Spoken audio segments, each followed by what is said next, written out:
2 days ago, this road to Quang Tri was open.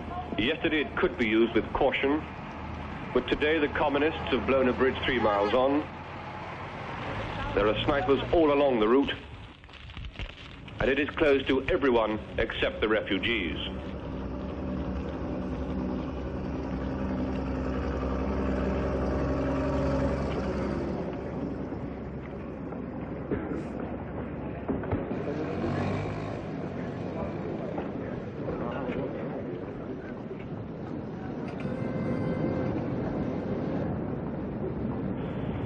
South Vietnamese convoys with supplies for troops cut off in Quang Tri wait by the side of the road a safe distance from the snipers. The vehicles began moving forward, but they didn't move far.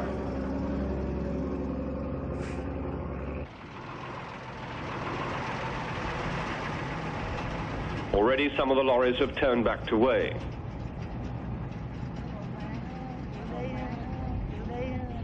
The soldiers follow, carrying with them the wounded who've been hit by the first snipers earlier this morning. The wounded are evacuated whenever a suitable vehicle passes. Sometimes it's a bus, or an ox cart, or an ammunition truck. Sometimes the wounded just die waiting. A small unit of rangers is left behind. A few stay on the bridge where the road crosses the river at Phong Dien, though it's more likely that if the bridge is blown up, it'll be by the South Vietnamese trying to stop communist tanks from crossing.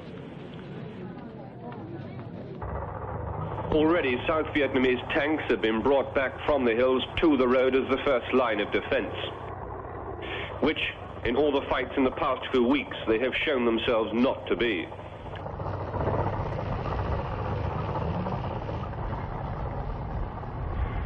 On the road behind them, I spoke to the American advisor in the area, Major Robin Sheridan.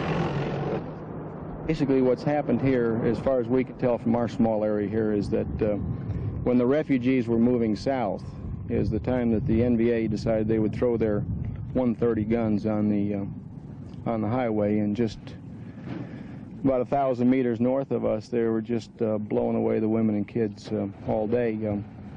They've moved very close to QL1 with their probably company-sized units, which have temporarily, I would say, closed US1 until we can get enough assets in there to clear them out. We've been running airstrikes all day and firing the naval guns in there, but we've got to get the road open to Quang Tri. That's basically what we're supposed to be doing. So Quang Tri is effectively under a state of siege now? I would think so. I would think so right now. If you can't get into it, I would say so. We can still get the helicopters in there, but by road, no. The surest sign that the communists are spreading their forces out across the countryside is to see the sprawl of refugees leaving it. They are not all from Quang Tri. They've moved out of their villages on each side of Highway 1 as the communist units have moved in. They all want to get to Hue, and they fight each other for a place on any transport going there. And they fight with soldiers who've thrown away their helmets and rifles and who are trying to smuggle themselves away from the fighting. If they're caught, they know they'll be shot. But today that didn't seem to worry them as they ran for the lorries.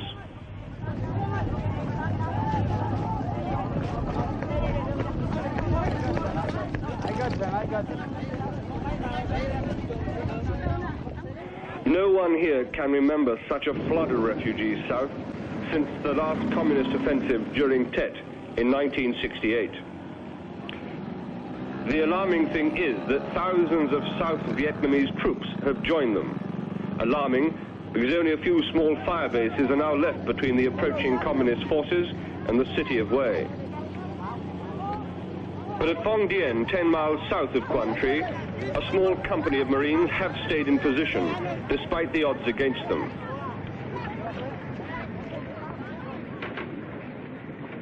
At this position, which is the last line of defense, the South Vietnamese have brought up their few remaining tanks and their armored personnel carriers.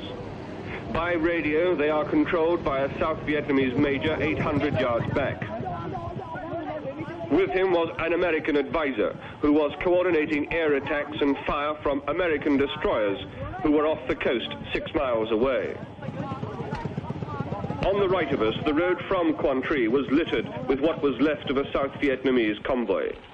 Lorries were still smouldering, ambulances, with the dead still inside them, wrecked by B-40 rockets.